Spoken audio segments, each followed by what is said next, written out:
ಹರಿಃ ನಾರಾಯಣಾಯ ಪರಿಪೂರ್ಣಗುಣಾರ್ಣವಾಯ ವಿಶ್ವೋದಯ ಸ್ಥಿತಿಲಯೋನ್ನಿಯತಿಪ್ರದಾಯ ಜ್ಞಾನಪ್ರದಾಯ ವಿಬುಧಾಸುರಸೌಖ್ಯ ದುಃಖ ಸತ್ಕಾರಣಾಯ ವಿತತಾಯ ನಮೋ ನಮಸ್ತೆ. ಅಭ್ರಮಂ ಭಂಗರಹಿತಂ ಅಜಡಂ ವಿಮಲಂ ಸದಾ ಆನಂದತೀರ್ಥಮತುಲಂ ಭಜೆ ತಾಪತ್ರಯಾಪಹಂ. ಭವತಿ ಯದನುಭಾವಾದೇಡಮೂಕೋಪಿ ವಾಗ್ಮಿ ಜಡಮತಿರಪಿ ಜಂತುರ್ಜಾಯತೆ ಪ್ರಾಜ್ಞಮೌಲಿಃ. ಸಕಲ ವಚನಚೇತೋ ದೇವತಾ ಭಾರತೀ ಸಾ ಮಮ ವಚಸಿ ನಿಧತ್ತಾಂ ಸನ್ನಿಧಿಂ ಮಾನಸೇ ಚ. ಅಸ್ಮದ್ಗುರು ಸಮಾರಂಭ ಟೀಕಾ ಕೃತ್ಪಾದ ಮಧ್ಯಗ ಶ್ರೀಮದಾಚಾರ್ಯ ಪರ್ಯಂತಾಂ ವಂದೇ ಗುರು ಪರಂಪರಾ. ವಿದ್ಯಾಯಾಂ ವಿಬುಧಾಚಾರ್ಯಂ ವೇದ ಜ್ಞಾನಾಬ್ಧಿ ಚಂದಿರಂ ದುರ್ಮತಧ್ವಾಂತ ಮಾರ್ತಾಂಡಂ ಸತ್ಯ ಧ್ಯಾನ ಮುನಿಂ. ಬಂಧುಸ್ತ್ವಂ ಗುರುರಿಷ್ಟದೈವತಮಿತಿ ತ್ವತ್ಪಾದ ಪಂಕೇರುಹಂ ಪ್ರಾಪ್ತಂ ಮಾಂ ಪರಿಪಾಲಯೇತಿ ಸತತಂ ಯಾಚೇ ನಿಬದ್ಧಾಂಜಲಿ. ಚಿತ್ತಂ ಮದ್ಗುಣದೋಷ ಚಿಂತನ ವಿಧೋ ನೂನಂ ಮನಂ ಮಾ ಕೃತಃ.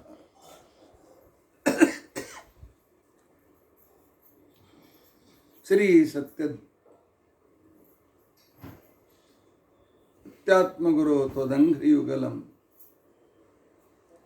ಹಿತ್ವಾ ನಮೇ ಸದ್ಗತಿ. ಯೈರಹಂ ಶುಕವತ್ ಸಮ್ಯಕ್ ಶಿಕ್ಷಿತೋಸ್ಮಿ ಕೃಪಾಲುಭಿಃ ತಾನ್ ವಂದೇ ಧೇನುಪಾಚಾರ್ಯಾನ್ ತತ್ವಜ್ಞಾನಾರ್ಥಸಿದ್ಧೇ. ಶ್ರೀ ಗುರುಭ್ಯೋ ನಮಃ. ಹರಿ ಓಂ ಹರಿ ಓಂ ಹರಿ ಓಂ. ಸ್ವಸ್ತಿಸ್ತು ಅಸೇಢ ಸನ್ಮಂಗಲಾನಿ ಸಂತು. ಶ್ಲೋಕೈಕ ಶ್ರವಣ ಪಠನ ಮಾತ್ರೇಣ ವಕ್ತುಶ್ಚ ಶ್ರೋತॄಣಾಂ ನಿಖಿಲ ಕಲಿಕೃತ ಕಲ್ಮಷಾಪನೋದನ ಪಟುತರೆ ಧರ್ಮಾದ್ಯಖಿಲ ಪುರುಷಾರ್ಥ ಸಾಧನೀಭೂತೆ.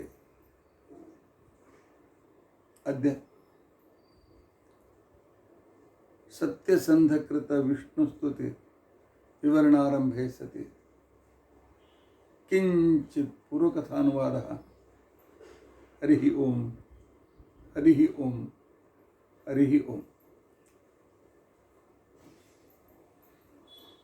ನಿನ್ನೆ ಹೇಳಿದಂತೆ ಅದ್ಭುತ ಸಾಹಿತ್ಯ ಶಾಸ್ತ್ರದ ರತ್ನಗಳು, ಆದರೆ ಭಕ್ತಿ ರಸ ಪೂರ್ತಿಯಾಗಿರ್ತಕ್ಕಂತಹ ಅದ್ಭುತವಾದ ಶ್ಲೋಕಗಳು, ಯಮಕಾದಿ ಅಲಂಕಾರಗಳಿಂದ ಯುಕ್ತವಾಗಿರ್ತಕ್ಕಂಥವುಗಳು, ಶಬ್ದ ಅನೇಕ ವಿಶಿಷ್ಟವಾದ ಛಂದಸ್ಸುಗಳಿಂದ ಯುಕ್ತವಾಗಿರತಕ್ಕಂತಹ ಪ್ರತಿಯೊಂದು ಶ್ಲೋಕಗಳು ಅದ್ಭುತವಾದವು. ಎಂಥ ಅದ್ಭುತ ಪಾಂಡಿತ್ಯ ಇರಬೇಕು ಅವ್ರದ್ದು. ಅಯೇ ಪುರುದಯೇ ಅವ್ಯಯೇ ಸುಖಮಯೇ ಶ್ರಿಯೇ ಸಂಶ್ರಯೇ ಏ ಏ ಏ ಏ ಏ. ಅಯೇ ಪುರುದಯೇ ಅವ್ಯಯೇ ಸುಖಮಯೇ ಶ್ರಿಯೇ ಸಂಶ್ರಯೇ ಧಿಯೇ ಭುವನಜಾಲಯೇ ಶುಭಜಯೇ ಭ್ಯತಾ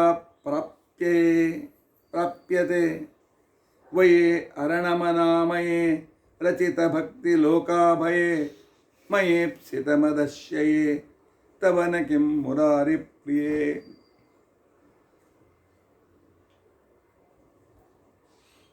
ಈಗ ವಿದ್ಯಾರ್ಥಿಗಳು ಅಥವಾ ಅಲ್ಲಿ ಸೇರಿದರೆ ಕ್ರಿಕೆಟ್ ಬಗ್ಗೆ ಸಿನಿಮಾ ಬಗ್ಗೆ ಮಾತನಾಡ್ತಾರೆ. ನಮ್ಮ ವಿದ್ಯಾಪೀಠದಲ್ಲಿ ನಾವು ಹಾಗಲ್ಲ. ವಿದ್ಯಾರ್ಥಿಗಳು ಒಂದು ಕಡೆ ಸೇರಿದ ಕ್ಷಣಕ್ಕೇ ಇಂಥ ಯಾವುದಾದ್ರೂ ಶ್ಲೋಕ ತೆಗೆದುಕೊಳ್ಳೋದು, ಇಂಥದೇ ಇನ್ನೊಂದು ಶ್ಲೋಕ ಹೇಳು ಅಂತ ಹೇಳಿ. ಆ ಸಾಹಿತ್ಯಿಕ ವಾತಾವರಣ ಬಹಳ ಅದ್ಭುತವಾಗಿರ್ತದೆ. ಈ ಶ್ಲೋಕದಲ್ಲಿ ತಮ್ಮ ಆರಾಧ್ಯನಾದ ರಾಮನನ್ನು ವರ್ಣನೆ ಮಾಡ್ತಾ ಮಾಡ್ತಾ ಮಧ್ಯದಲ್ಲಿ ತಾಯಿ ನೆನಪಾಗ್ತದೆ. ಅಲ್ಲೇ ಬದಿಗೆ ಸೀತಾದೇವಿ ಇದ್ದಾಳೆ, ಮೂಲರಾಮದೇವ್ರ ಬದಿಗೆ. ಆ ಸೀತಾದೇವಿಗೆ ಪ್ರಾರ್ಥನೆ ಮಾಡ್ತಾರೆ, ಅಯ್ಯೇ ಎಲೆ ತಾಯಿಯೇ, ಅಯ ಪಯ ಗತವು ಅಂತ ತಿಳ್ಕೊಂಡಂತೇಳಿ ಅಯಧಾತು ಇದು ಜ್ಞಾನ ಅನ್ನೋ ಅರ್ಥವನ್ನು ಕೊಡ್ತದೆ. ಆದ್ದರಿಂದಾಗಿ ಎಲೆ ಜ್ಞಾನಪ್ರದಳೆ ಪುರುದಯೆ, ಅತ್ಯಂತ ದಯಾ ಸಮುದ್ರಳು ನೀನು, ಭಕ್ತರ ಮೇಲೆ ದಯ ಮಾಡತಕ್ಕಂಥವಳು. ಅವ್ಯಯೇ, ನಿನಗೆ ವ್ಯಯ ಅಂದರೆ ನಾಶ ಅಂತ ಅನ್ನೋದು ಇಲ್ಲವೇ ಇಲ್ಲ ನಿನಗೆ. ಅಥವಾ ಅವ ಅಯೇ,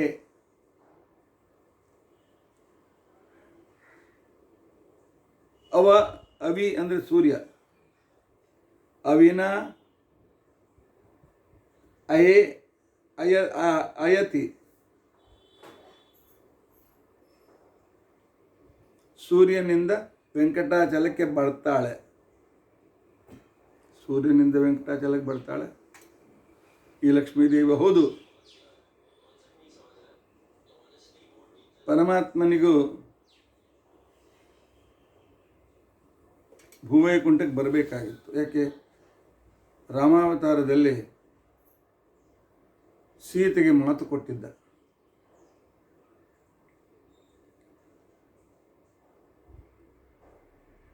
ನಿಮ್ಗೆ ಗೊತ್ತಿದೆ ಕತೆ, ಅದು ಒಂದು ಸ್ವಲ್ಪ ನೆನಪು ಮಾಡಿಕೊಡ್ತೇನೆ.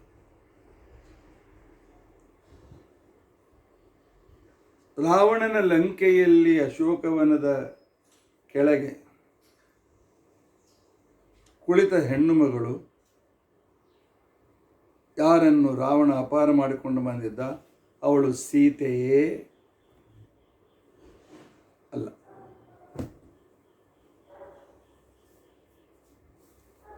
ಆಚಾರ್ಯರು ಹೆಸರು ಹೇಳದೆ ಅಂತಾರೆ ಅದು ಸೀತಾಕೃತಿ.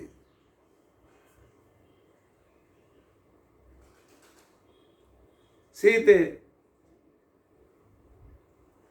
ಆ ಬಂಗಾರದ ಜಿಂಕೆ ಬರುವಾಗಲೇ ಪರಮಾತ್ಮ ಅಧ್ಯಾತ್ಮ ರಾಮಾಯಣದಲ್ಲಿ ಹೇಳ್ತಾನೆ, ಸೀತಾ ನಮ್ಮ ನಾಟಕ ಚಾಲು ಆಗಬೇಕು.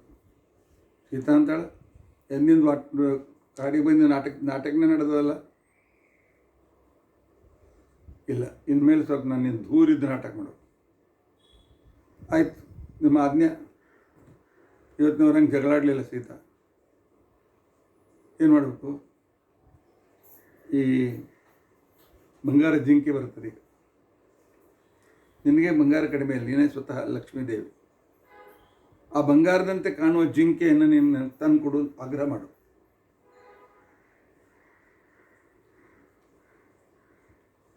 ಆ ಬಂದಿರತಕ್ಕಂಥ ಬಂಗಾರ ಜಿಂಕೆ ಅದು ಮಾರೀಚ ಅಂತನೋ ರಾಕ್ಷಸ.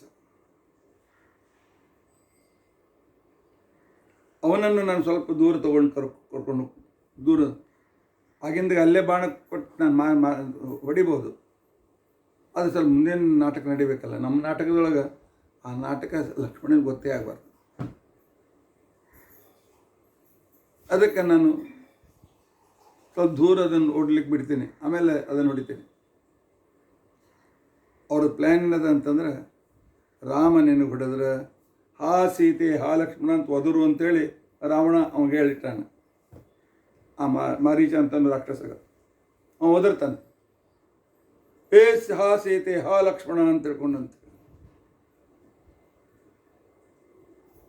ಅವಾಗ ನೀ ಏನು ಮಾಡು, ಲಕ್ಷ್ಮಣ ರಾಮನ ಸಂಕಟದಲ್ಲಿದ್ದಾನೆ, ಹೋಗಿ ನೋಡು ಅಂತ ತಿಳ್ಕೊಂಡಂತ. ಅದು ನನ್ನ ತಮ್ಮ ಪಕ್ಕ ತನ್ನ ಕರ್ತವ್ಯದಲ್ಲಿ ಎಂದೂ ತಪ್ಪವನಲ್ಲ.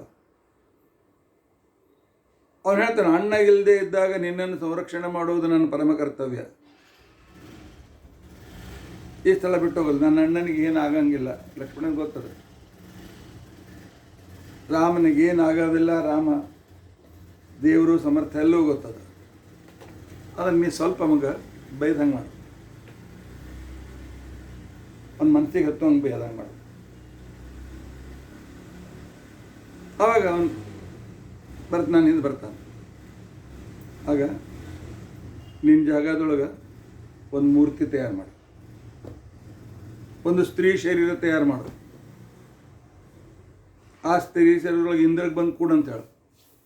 ಓಡಾಡಬೇಕಲ್ಲ ಸ್ತ್ರೀ ಶರೀರ, ಹೇಳಬೇಕು, ಆ ಸಾಮಾನು ಕೊಡಬೇಕು, ಈ ಸಾಮಾನು ಕೊಡಬೇಕು, ಆ ಶರೀರದ ಪ್ರಾಣ ಬರಬೇಕಲ್ಲ. ಬಹಳ ದಿವಸದಿಂದ ಕೈಲಾಸದಲ್ಲಿ ರುದ್ರದೇವರು ನಿನಗೆ ಕರೀಲಿಕ್ಕತ್ತಾರೆ. ನಾ ಒಂದು ರೂಪದಿಂದ ನಿನ್ನ ಜೊತೆ ಬರ್ತೇನೆ, ನಡಿ. ಒಂದು ವರ್ಷ ಕೈಲಾಸದಲ್ಲಿ ಅವರ ಸೇವೆ, ರುದ್ರದೇವರ ಸೇವೆಯನ್ನು ನಾವು ತೆಗೆದುಕೊಳ್ಳೋಣ ಅಂತ ಹೇಳಿ, ಆಗ ಸೀತಾದೇವಿಗೆ ಎಲ್ಲ ಪ್ಲ್ಯಾನ್ ಮಾಡಿದ ಮೇಲೆ ಮುಂದೆ ಜಿಂಕೆ ಬರ್ತದೆ. ಸೀತಾದೇವಿ ಬೇಡ್ತಾಳೆ, ಆಗ್ರಹ ಮಾಡ್ತಾಳೆ, ನನಗೆ ಬೇಕೇ ಬೇಕು ಅಂತಂತಾಳೆ. ಯಾವಳು ಸ್ವತಃ ಮಹಾಲಕ್ಷ್ಮಿಯೊಳಗಿಂತ ಬಂಗಾರ ಏನು ಬಂಗಾರದ ವೈಕುಂಠವೇ ಆಕೆ ಕೈಯಲ್ಲಿದೆ. ಇದು ನಾಟಕ. ರಾಮ ಬೆನ್ನಿಟ್ಕೊಂಡು ಹೋಗ್ತಾನೆ, ಸ್ವಲ್ಪ ದೂರ ಹೋದ್ಮೇಲೆ ಬಾಣ ಹೊಡಿತಾನೆ. ಅದೇ ಮಾರೀಚ ಯಾವ ಹಿಂದಕ್ಕೆ ವಿಶ್ವಾಮಿತ್ರರ ಯಜ್ಞದಲ್ಲಿ ಸುಬಾಹು, ಮಾರೀಚ, ತಾಟಕಿ ಮಕ್ಕಳವರು. ಸುಬಾಹು ಸತ್ತೋದ, ಮಾರೀಚ ಇಲ್ಲೇ ಬಂದು ಲಂಕಾದೊಳಗೆ ಬಿದ್ದಿದ್ದ. ರಾವಣ ಹೋಗಿ ಆಗ್ರಹ ಮಾಡ್ತಾನೆ. ಆ ನಂತರ ಪಾಪ ಲಕ್ಷ್ಮಣನಿಗೆ ಸೀತಾದೇವಿ ಹೇಳ್ತಾಳೆ, ಹೋಗು ನೋಡು ರಾಮನ್ ನೋಡು ಅಂತ. ಅತ್ತಿಗೆ ಬೈನಿ ಏನಾಗಂಗಿಲ್ಲ ನಮ್ಮ ರಾಮಗ, ಅವ್ಯಯ ನಾಶರಹಿತ, ಇದು ನಾಟಕದ.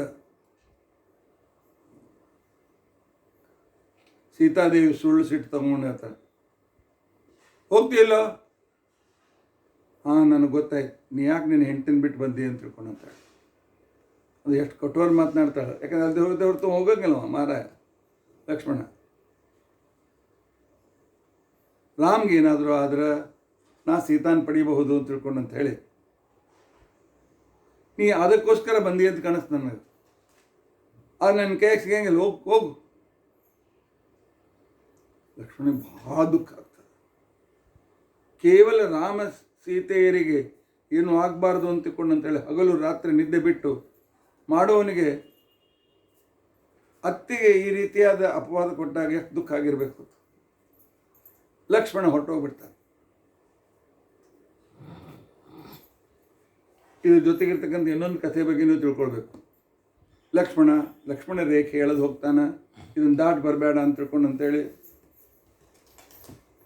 ಯಾವ ರಾಮಾಯಣದಲ್ಲೂ ಬಂದಿಲ್ಲ.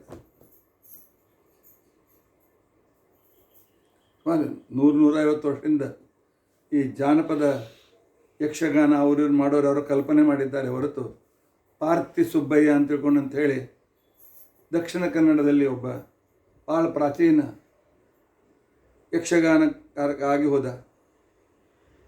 ಅವನ ಆ ರಾಮಾಯಣದಲ್ಲಿ ಈ ಲಕ್ಷ್ಮಣ ರೇಖೆ ಪ್ರಾರಂಭವಾಯಿತು. ಮೂಲ ರಾಮಾಯಣದಲ್ಲಿ ಮೊದಲಿನ ಯಾವ ಸಂಸ್ಕೃತ ರಾಮಾಯಣದಲ್ಲಿ ಈ ಲಕ್ಷ್ಮಣ ರೇಖೆ ಉಲ್ಲೇಖವೇ ಇಲ್ಲ. ಆಯ್ತು, ಅಲ್ಲಿ ಹೋದ ಕ್ಷಣಕ್ಕೆ ಸೀತಾದೇವಿ ಕೈಲಾಸಕ್ಕೆ ಹೊರಟೋಗ್ಬಿಟ್ಟಿದ್ದಾಳೆ. ತಂದು ಮೂರ್ತಿಯನ್ನು ಜಗತ್ತನ್ನು ಸೃಷ್ಟಿ ಮಾಡ್ತಕ್ಕಂಥವಳು ಮಹಾಲಕ್ಷ್ಮೀ ದೇವಿ ತನ್ನದೇ ಅಂತ ಒಂದು ಆಕೃತಿಯನ್ನು ಚೆನ್ನ ಮಾಡಲಿಕ್ಕೆ ಆಗಲಿಲ್ಲ ಮಾಡಿದ್ವಿ. ಏಕೆ? ವಿಶ್ವಸ್ಥಿತಿ ಪ್ರಳಯ ಸರ್ಗ ಮಹಾವಿಭೂತಿ ವೃತ್ತಿ ಪ್ರಕಾಶ ನಿಯಮಾವೃತ್ತಿ ಬಂಧ ಮೋಕ್ಷ ಇಂತೆಲ್ಲ ಮಾಡ್ತಕ್ಕಂಥ ಸೀತಾದೇವಿಗೆ ತನ್ನೊಂದು ಆಕೃತಿ ರಚನೆ ಮಾಡಲಿಕ್ಕಾಗೋದಿಲ್ಲ, ಮಾಡಿದ್ವಿ. ಆವಾಗ ಸೀತಾಕೃತಿ ಎಲ್ಲಿ ಇಂದ್ರ ಬಂದು ಅದಕ್ಕೆ ವ್ಯವಹಾರ ನಡೀಲಿಕ್ಕೆ ಅನುಕೂಲ ಮಾಡಿದ. ರಾವಣ ಬಂದ, ರಾವಣ ಬಂದಾಕ್ಷಣಕ್ಕೇನೆ ಸೀತಾಕೃತಿಯನ್ನು ತಗೊಂಡು ಹೊರಟ. ಅವನು ಅಪಹಾರ ಮಾಡಿದ್ದು ಸೀತೆಯನ್ನಲ್ಲ, ಸೀತೆಯ ಆಕೃತಿ. ಇಲ್ಲಿ ಇನ್ನೊಂದು ಇದರ ಮುಂದಿನ ಘಟನೆ ನಿರ್ಣಯದಲ್ಲಿ ಆಚಾರ್ಯ ಸೂಚ್ಯವಾಗಿ ಹೇಳಿದ್ದಾರೆ. ರಾಮಾಯಣದ ಉತ್ತರಕಾಂಡದಲ್ಲಿ ಕಥಾ ಬರ್ತದೆ. ಅಗ್ನಿಪುತ್ರಿಯಾದ ವೇದವತಿ ದೇವರನ್ನೇ ತನ್ನ ಪತಿಯನ್ನಾಗಿ ಪಡೆಯಬೇಕು ಅಂತೇಳಿ ಘೋರವಾದ ತಪಸ್ಸನ್ನು ಮಾಡ್ತಾ ಇರ್ತಾಳೆ. ಪುಷ್ಪಕ ವಿಮಾನದಲ್ಲಿ ಹೋಗುವಾಗ ಅವನು ಈ ಒಳ್ಳೆಯ ತೇಜದಿಂದ ಕೂಡಿದ ತಪಸ್ತೇಜದಿಂದ ಕೂಡಿದ ವೇದವತಿಯನ್ನು ನೋಡಿ ಇವಳನ್ನು ಅಪಹರಣ ಮಾಡಿ ತನ್ನ ಅಂತಃಪುರಕ್ಕೆ ಹಾಕಬೇಕು ಅಂತೇಳಿ ಬಂದು ಆ ವೇದವತಿ ಕೂದಲು ಹಿಡಿದು ಜಗ್ತಾನೆ ರಾವಣ. ಆಗ ವೇದವತಿ ತನ್ನ ಕೈಯಿಂದಲೇ ಹೀಗೆ ಕೂದಲಕ್ಕೆ ಹೊಡಿತಾಳೆ. ಅಷ್ಟು ಕೂದಲು ಕತ್ತರಿಸದ ರಾವಣ ಜಗ್ತಕ್ಕಂಥ ಕೂದಲು ಕೈ ಹಿಡ್ಕೊಂಡು ಹೋಗಿ ಬೀಳ್ತಾನೆ. ಆಗಾಕಿ ಹೇಳ್ತಾಳೆ, ನೀನು ನನ್ನ ಸಾಮಾನ್ಯ ಸ್ತ್ರೀ ಅಂತ ತಿಳಿದುಕೊಂಡೇನು? ನಿನಗೆ ಅನೇಕ ಜನರ ಶಾಪವಾದರೂ ಇನ್ನೂ ಸ್ತ್ರೀಲೋಲಭ ತಪ್ಪಿಲ್ಲ. ನಿನ್ನ ಮರಣಕ್ಕೆ ನಾನೇ ಕಾರಣಳಾಗ್ತೇನೆ. ಇನ್ನೊಂದು ಜನ್ಮ ತೆಗೆದುಕೊಂಡು ಬಂದು, ಯಾಕೆ ನೀನು ಮುಟ್ಟಿದ ಶರೀರ ಇದು, ಅಪವಿತ್ರ ಶರೀರ, ಈಗಲಿಂದಲೇ ಬಿಡ್ತೇನೆ ನಾನು. ಆದರೆ ಹುಟ್ಟಿ ಬಂದು ನಿನ್ನ ಮರಣಕ್ಕೆ ಕಾರಣಳಾಗ್ತೇನೆ.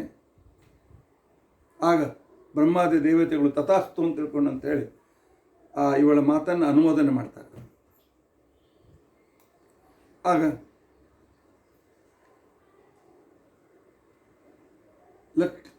ಅವಳು ಮತ್ತೆ ಪುನಃ ರಾವಣನ ಎದುರಿನಲ್ಲಿ ಅಗ್ನಿಯಲ್ಲಿ ಪ್ರವೇಶ ಮಾಡ್ತಾಳೆ. ಅಂದರೆ ನನ್ನ ಮನೆಗೆ ಹೋಗ್ತಾಳೆ. ಅಗ್ನಿಪುತ್ರಿ ಅವಳು.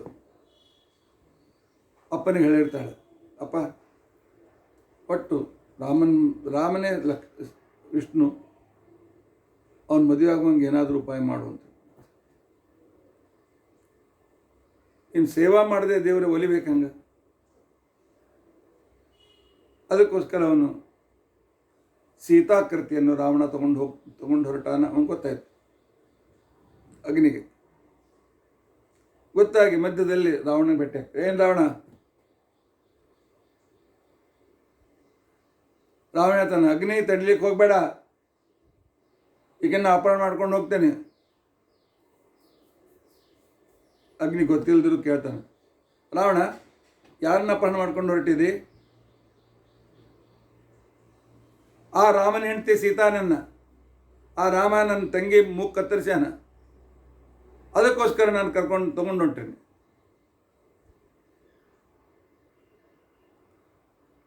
ಅಗ್ನಿ ಅನ್ನಕ್ಕ. ಏನಾಯ್ತು ಅಂತ ಕೇಳಿದ ರಾವಣ.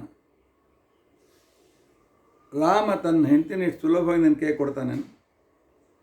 ಯಾವಾಗ ಖರ ತ್ರಿಶಿರ ದೂಷಣನೆಲ್ಲ ಸಂಹಾರ ಮಾಡಿದ, ನಿನ್ನ ತಂಗಿ ಮೂಗು ಕತ್ತರಿಸಿದ, ಅವನಿಗೆ ಗೊತ್ತಿತ್ತು ರಾವಣ ಸೇಡು ತಗೊಂಡೇ ತಗೋತಾನಂತೇಳಿ. ಅದ್ರ ಸಲುವಾಗಿ ಅವನ ಹೆಂಡ್ತಿನ ನನ್ನ ಮನೆಯಾಗ ಮುಚ್ಚಿಟ್ಟಾನ. ನಿನ್ನ ಕೈಯಾಗಿರ್ತಕ್ಕಂಥದ್ದು ಅದು ಬೇರೆ ಆಕೃತಿ, ಅದು ಅಲ್ಲಿ ಸೀತಾ ಇಲ್ಲ, ಸೀತಾನ್ ವೇಷ ಅದೊಂದು ವೇಷ. ಮತ್ತು ರಾವಣ ಹೇಳ್ದ, ಇವೆಲ್ಲ ನನಗೆ ಕೇಳಲಿಕ್ಕತ್ತಿದೆ. ರಾವಣ ದಿನಾಲು ರಾತ್ರಿ 3:30 ಹಿಡಿದುಕೊಂಡು 11 ಗಂಟೆ ತನಕ ಎಲ್ಲ 4 ವೇದ ಹೇಳಿ ಆಹುತಿ ಕೊಡ್ತೀಯಲ್ಲ, ನಿನ್ನ ಮೇಲೆ ನನಗೆ ಭಾಳ ಅನುಗ್ರಹ. ಆದರೆ ನಿನಗೆ ಮೋಸ ಆಗಬಾರ್ದು ಅಂತ ತಿಳ್ಕೊಂಡಂತ ಹೇಳೀನಿ. ಬೇಕಾದರೆ ಒರಿಜಿನಲ್ ಸೀತಾನ ಕರ್ಕೊಂಡು ಹೋಗು, ಇಲ್ಲ ಬಿಡು ಆಕೃತಿ ತಗೊಂಡು ಹೋಗು, ನನಗೇನು. ರಾವಣ ಮೋಸಕ್ಕೊಳಗಾದ. ಆಕೃತಿಯನ್ನು ಅಗ್ನಿ ಹತ್ರ ಇಟ್ಟ. ವೇದವತಿಯನ್ನು ಕರ್ಕೊಂಡು ಹೋದ.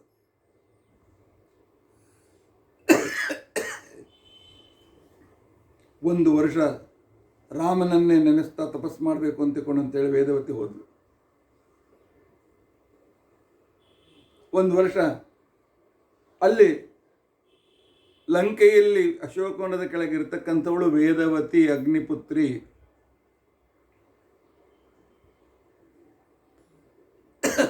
ಅದಕ್ಕೆ ರಾವಣನ್ನು ಕೊಂದ ಮೇಲೆ ವಿಭೀಷಣನಿಗೆ ರಾಜ್ಯದ ಮೇಲೆ ಕೂಡಿಸಿ ರಾವಣನ ಕೊಂದ ಮೇಲೆ ಹುಡ್ಕೋತ ರಾಮ ಸೀತಾದೇವಿ ಇದ್ರೆ ಅಶೋಕನಿಗೆ ಹೋಗ್ಬೇಕಾಗಿತ್ತು. ಪಾಪ ಒಂದು ಓಟದಿಂದ ದಾರಿ ಕಾಯ್ತಾಳ, ಹೋಗಿ ಭೇಟಿ ಆಗಬೇಕು, ಅಪ್ಕೋಬೇಕು. ಸೀತಾ ಇದ್ರೆ ರಾಮ ಮಾಡ್ತಿದ್ನೇನೋ ಯಾರಿಗೆ ಗೊತ್ತು. ಅಲ್ಲ, ಸೀತಾನೇ ಇರಲಿಲ್ಲ, ಅಲ್ಲಿರ್ತಕ್ಕಂಥ ಅಗ್ನಿಪುತ್ರಿ ವೇದವತಿ ಪರಸ್ತ್ರೀ. ಅದಕ್ಕೆ ಹನುಮಂತನಿಗೆ ಹೇಳ್ತಾನೆ, ಹನುಮಂತ ಸೀತಾನ ಕರ್ಕೊಂಡು ಬಾ ಅಂತ. ಯಾಕೆ ಹನುಮಂತ ಮಲ್ತ್ಕೊಂಡು ನೋಡಿದ್ದಾಕಿನ ಭೇಟಿಯಾಗಿ ಆ ಉಂಗುರವನ್ನು ಕೊಟ್ಟಿದ್ದ.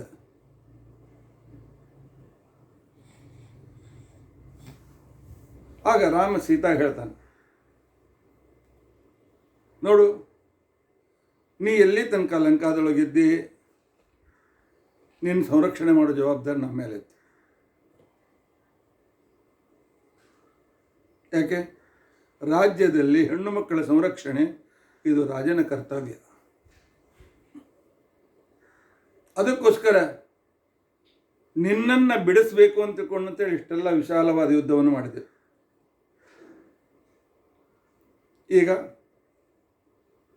ನೀನು ಮುಕ್ತಳಾಗಿದ್ದಿ, ನಿನ್ನ ಮನೆಗೆ ಹೋಗ್ಬೇಕಲ್ಲ, ಲಕ್ಷ್ಮಣನಿಗರೆ ಹೇಳು, ಹನುಮಂತನಿಗರೆ ಹೇಳು, ಅವರು ನಿನ್ನ ಮನೆ ಮುಟ್ಟಿಸ್ತಾನೆ. ವಾಲ್ಮೀಕಿ ರಾಮಾಯಣದಲ್ಲಿ ಇರತಕ್ಕಂಥ ಶಬ್ದಾವಳಿ ಈ ಮಾತುಗಳೇ ಇವೆ, ಈ ಕಾನ್ವರ್ಸೇಷನ್ನೇ ಇದೆ. ಇದನ್ನೇ ಇಟ್ಟುಕೊಂಡು ಈಗಿನ ಕಾಲದ ರಾಮಾಯಣದ ಮೇಲೆಲ್ಲ ವಿಮರ್ಶೆ ಮಾಡ್ತಕ್ಕಂಥ ಅನೇಕ ರೀತಿಯಾಗಿರ್ತಕ್ಕಂತಹ ಲೇಖಕರು, ಡಾಕ್ಟರ್ ಅಂಬೇಡ್ಕರ್ ಅಂತ ವ್ಯಕ್ತಿಗಳು, ಸಂಸ್ಕೃತ ಓದಿದ ಅನೇಕ ವ್ಯಕ್ತಿಗಳು ರಾಮ ಸೀತೆಗೆ ಅನ್ಯಾಯ ಮಾಡಿದ,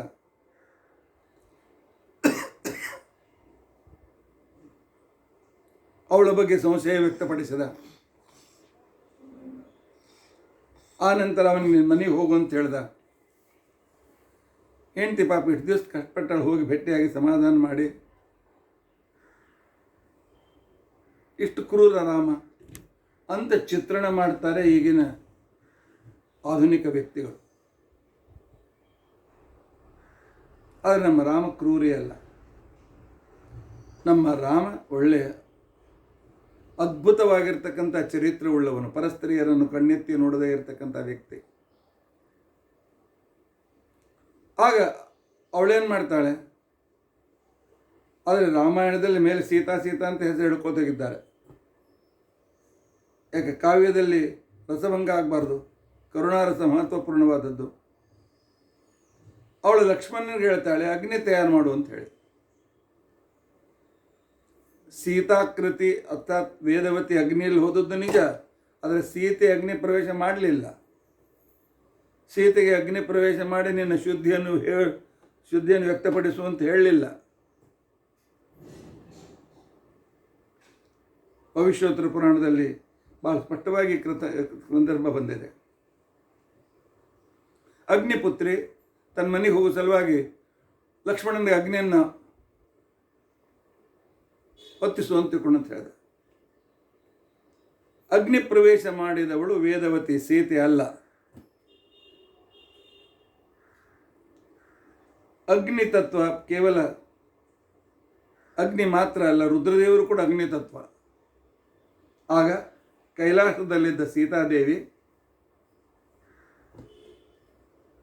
ರಾವಣ ವಿನಾಶದ ಕೆಲಸ ಆಯಿತು ಅಂತ ತಿಳ್ಕೊಂಡಂತ ಹೇಳಿ ಆ ಅಗ್ನಿಪುತ್ರಿಯಾದ ವೇದವತಿಯನ್ನು ತನ್ನ ಜೊತೆಯಲ್ಲಿ ಕರ್ಕೊಂಡು ಬಂದು, ಯಾಕೆ ನೋಡಲಿಕ್ಕೆ ಆಕೆ ಸೀತಾದೇವಿ ಹಂಗೆ ಇದ್ಲು, ಅಗ್ನಿಯಿಂದ ಮೇಲೆ ಬಂದಳು. ಇಬ್ಬರು ಸೀತಾದೇವಿ ಅಗ್ನಿಯಿಂದ ಹೊರಗೆ ಬಂದವರು. ರಾಮ್ ಸೀತಾ ಕೇಳ್ತಾನೆ, ಎದುರು ಕೇಳೋಂಗಿಲ್ಲಲ್ಲ, ಯಾಕಂದ್ರೆ ಗಂಡ ಹೆಂಡತಿ ಕಣ್ಣಿನಿಂದ ಮಾತಾಡೋದು ಗೊತ್ತಿರ್ತಾವ ಅವ್ರಿಗೆ. ಆವಾಗ ಯಾವ ಸನ್ನೆ ಇದ್ದ ಏನು ಅಂತ ಅನ್ನೋದು ಗೊತ್ತಿರ್ತದೆ. ಯಾರೇ ಮಿತ್ರರು ಬಂದಾಗ ಹೆಂಡತಿ ಬಂದ ನಿಂದಿರ್ತ ಬಾಗಲ್ಲ ಕಣ್ಣಿಂದ ಹೇಳ್ತಾನೆ. ಅವನ ಕಣ್ಣಿನ ಸನ್ನಿಂದ ಆಕಿ ಬರೀ ನೀರು ಕೊಡಬೇಕು, ಚಹಾ ಕೊಡಬೇಕು, ಏನೋ ಟಿಫಿನ್ ಮಾಡಿಕೊಡ್ಬೇಕು, ಅಷ್ಟು ಅರ್ಥ ಮಾಡ್ಕೋತಾಳೆ. ಈಗೆಲ್ಲ ಕೃತ್ರಿಮ ಕಣ್ಣಿನ ಭಾಷೆ ಹೊರಟೋಗ್ಬಿಟ್ಟದು. ಇರಲಿ. ಆಗ ಅವಳು ಹೇಳ್ತಾಳೆ, ಈ ಹುಡುಗಿನ ಮದುವೆ ಆಗ.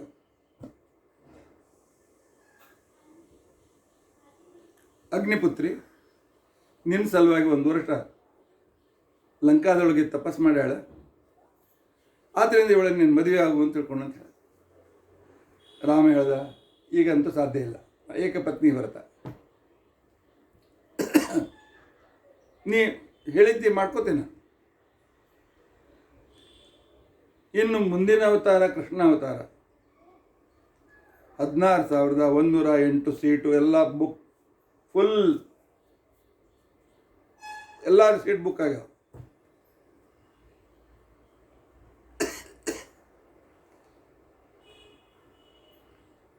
ಕೆಲವು ನಾಟಕದ ಹೊರಗೆ ಹಾಕಿರ್ತಾರೆ, ಅದರ sold out, all ticket sold out, house full.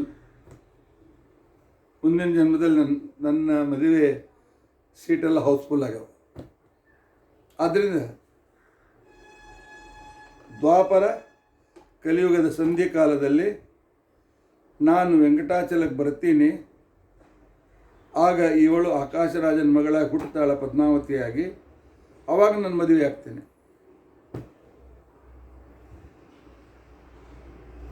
Venkatachala ಬರೋ ಸಲುವಾಗಿ ಗುರು ಋಷಿಗಳು ಬಂದು ಅವರು ಅದು ನಾಟಕ ಮಾಡಿಸಿ ಆಕೆ ಸಿಟ್ಟಾಗಿ ಕೋಲ್ಹಾಪುರಕ್ಕೆ ಹೋದಾಗ ಪರಮಾತ್ಮ ಒಬ್ಬನೇ ವೆಂಕಟಾಚಲಕ್ಕೆ ಬಂದದ್ದು ಎಲ್ಲ ಆಯಿತು. ಕೊನೆಗೆ ಪದ್ಮಾವತಿ ಜೊತೆಗೆ ಮದುವೆ ನಿಶ್ಚಯ ಆಯಿತು. ಎಲ್ಲ ದೇವತೆಗಳನ್ನು ಕರೆದೂ ಆಯಿತು. ಪರಮಾತ್ಮ ಪುಣ್ಯಾವಚನಕ್ಕೆ ಎರಕೋ ಅಂತಂದ ಕ್ಷಣಕ್ಕೇನೆ ಕಪಟ ನಾಟಕ ಸೂತ್ರಧಾರಿ ಪರಮಾತ್ಮನಿಗೆ ಕಣ್ಣಾಗ ದಳದಳ ನೀರು. ಬ್ರಹ್ಮದೇವ್ರು ಕೇಳ್ತಾರೆ, ಏನಪ್ಪ ಯಾಕೆ ಅಳ್ತಿ? ಮೊಮ್ಮಗ ರುದ್ರದೇವ್ರು ಕೇಳ್ತಾರೆ, ಏನು ಅಜ್ಜ ಅಳ್ಬೇಕೇನು ಮದುವೆ ಹೇಳಕ್ಕ? ಆಗ ಹೇಳ್ತಾನೆ, ಏ ಶಂಕರ, ಏ ಬ್ರಹ್ಮ, ನಿಮಗೆ ಗೊತ್ತಿಲ್ಲರು, ನೀವೆಲ್ಲ ಜಗತ್ತು ತಯಾರಾದ್ಮೇಲೆ ಹುಡ್ತೀರಿ. ಪ್ರಳಯ ಕಾಲದಲ್ಲಿಯೂ ನನ್ನ ಜೊತೆಗೆ ಇರ್ತಕ್ಕಂಥವಳು ನಿಮ್ಮಮ್ಮ ಲಕ್ಷ್ಮೀದೇವಿ.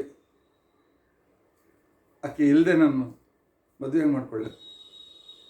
ಅಕ್ಕಿ ನಿನಗೆ ಯಾವಾಗಲೂ ಎರಿತಕ್ಕಂಥವಳು. ಅಕ್ಕಿನ ಬಿಟ್ಟು ನನಗೆ ಎಣ್ಣೆ ಹಚ್ಚೋರು ಯಾರು?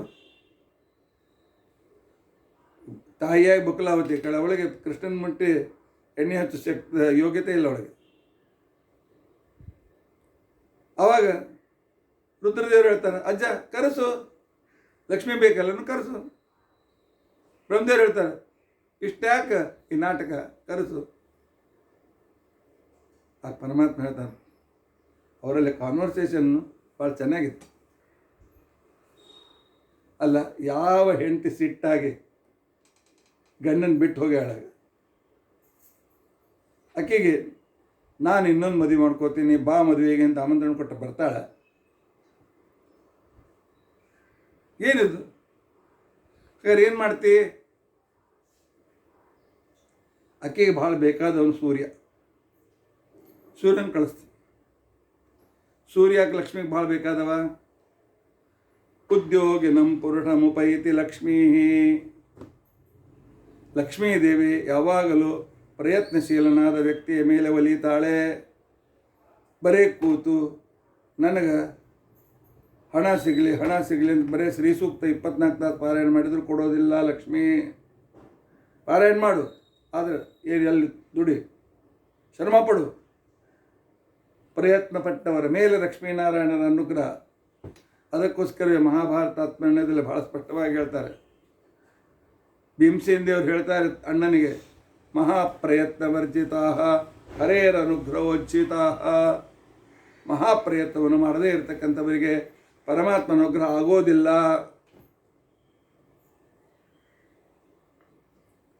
ಆದ್ದರಿಂದಾಗಿ ಸೂರ್ಯ ಒಂದು ದಿವಸ ಅದು ರಜಾ ತಗೋತಾನನ್ರಿ. ನೋಡಿದೆ,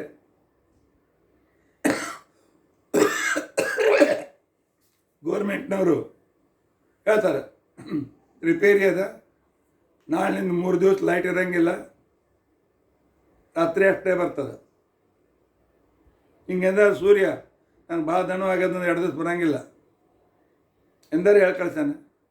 PL ಬಿಡ್ರಿ, CL ಕ್ಯಾಜುವಲ್ ಲೀವ್ ಆದ್ರೆ ತೊಗೊಂಡಾನೇನು ಸೂರ್ಯ?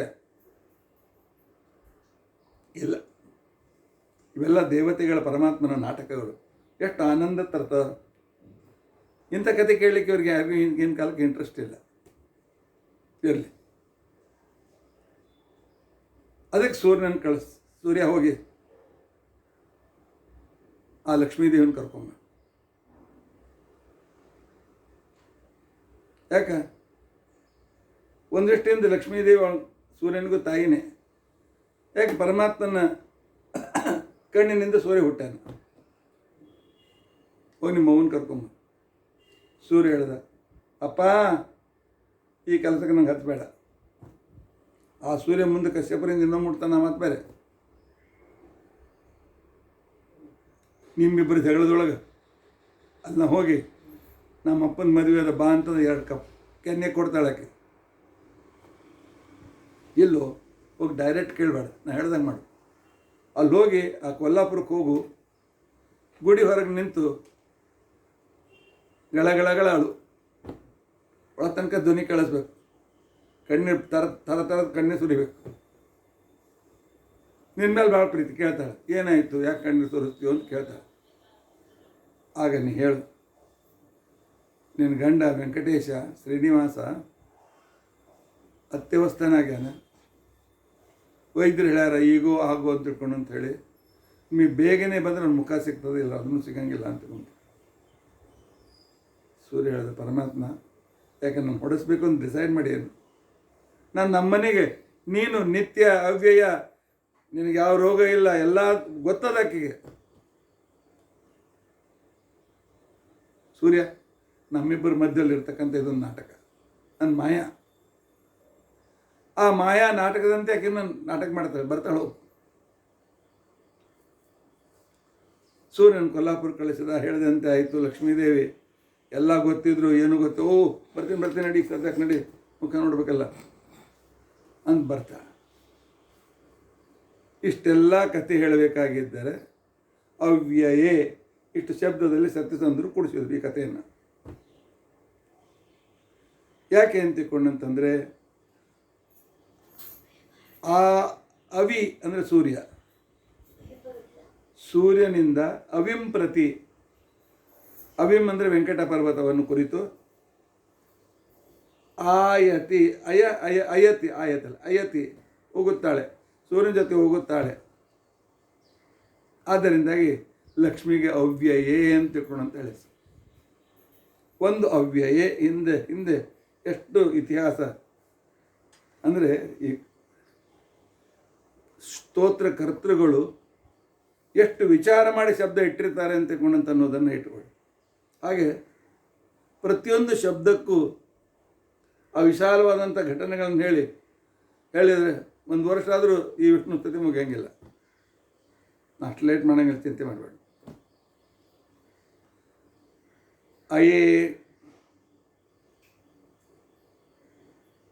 ಅಯೇ ಅಂತಂದರೆ ಅಮ್ಮ, ಎಲೆ ಅಮ್ಮ ಅಂತಂದಾಗ.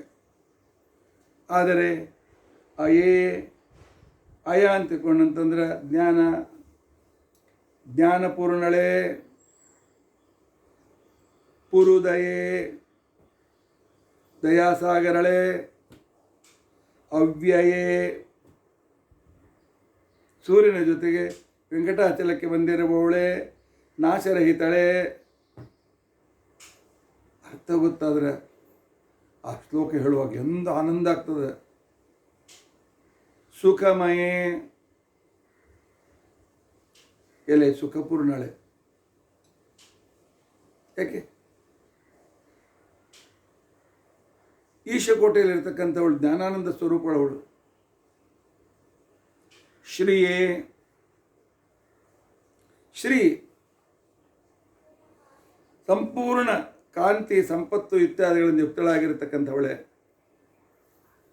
ಧಿಯೇ ಜ್ಞಾನಸ್ವರೂಪಳೆ. ಭುವನಜಾಲಯೇ ಭುವನಜ ಆಲಯ.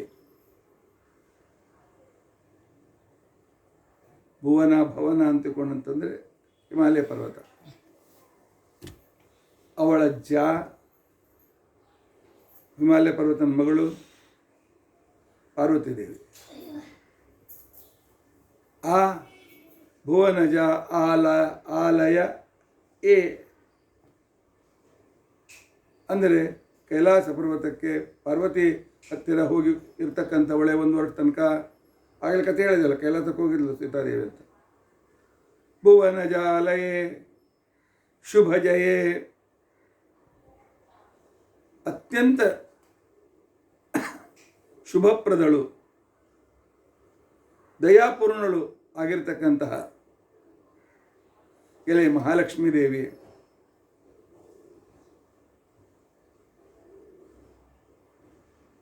ಮುರಾರಿ ಪ್ರಿಯೆ, ಮುರಾರಿಗೆ ಅತ್ಯಂತ ಪ್ರಿಯಳಾಗಿರ್ತಕ್ಕಂಥವಳೆ.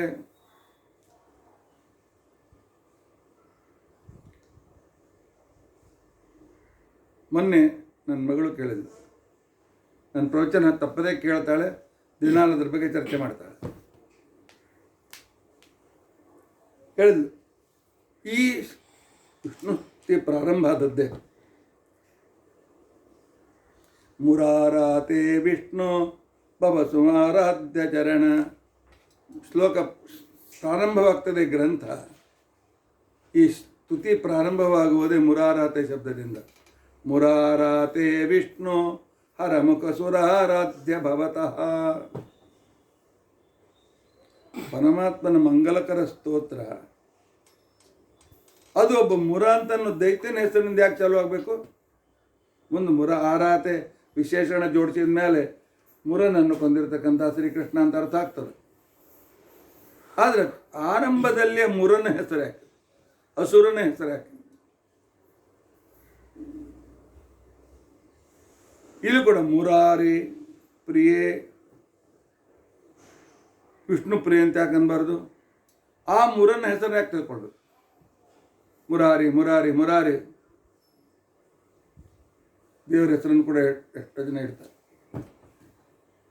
ದೈತ್ಯನ ಹೆಸರು ಯಾಕೆ ಆರಂಭದಲ್ಲಿ?